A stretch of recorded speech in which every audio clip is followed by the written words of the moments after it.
తిరుపతి అన్న సహకారంతో, తిరుపతి అన్న అండదండలతో ఇవాళ మన లక్ష్యం నెరవేర్చుకున్నామని చెప్తున్నా.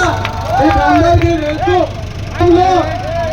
1975 సంవత్సరంలో మా తాత సర్పంచ్ అయిన తర్వాత మళ్ళీ ఇవాళ సర్పంచ్ అవుతున్నాం. మనం జిల్లాల కొడంగల్ ఉన్నప్పుడు ఆ రోజు మొట్టమొదటి మున్సిపల్ చైర్మన్ కదీం సాబ్ అని చెప్పుంటే, ఇవాళ ఏ గల్లీలో పోయినా ఆ కదీం సాబ్ మొదలే కనిపిస్తున్నాయి ఇవాళ వరకు.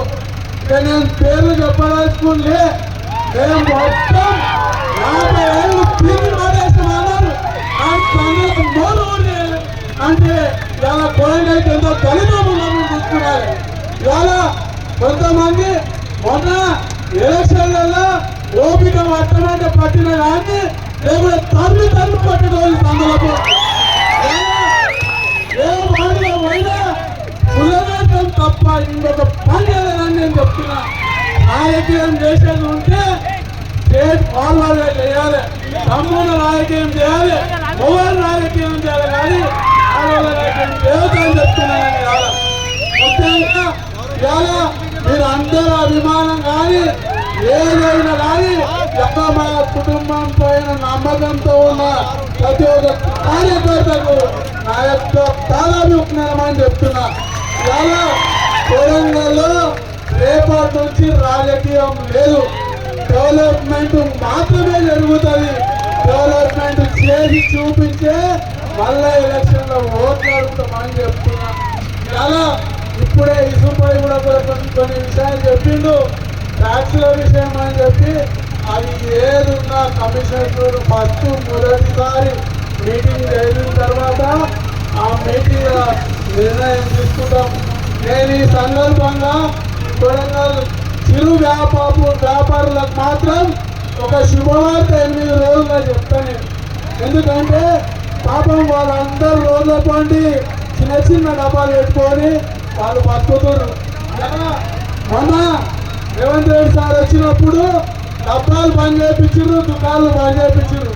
నేను వచ్చి ఎవరా వాళ్ళని చెప్పి చిరు వ్యాపారులకు ఒక్కరికి 20,000 నుంచి 30,000 గిరాక్ అయింది. ఆ చిరు వ్యాపారులకు ఎవరైనా ఉన్నోళ్ళు తెచ్చిస్తారా అని నేను అడుగుతున్నా. ఇవాళ కొడంగల్లో ఏది ఉన్నా ఏ అవకాశం వచ్చినా మొట్టమొదట అందరికీ చిరు వ్యాపారులకి లాభం చేకూర్చే విధంగా చర్యలు ఉంటాయి. ఇంకా మిగతా విషయానికి వస్తే నేను మళ్ళా మీకు చెప్పేది అవసరం లేదు, మీకు అందరికీ అన్ని విధాలుగా తెలుసు.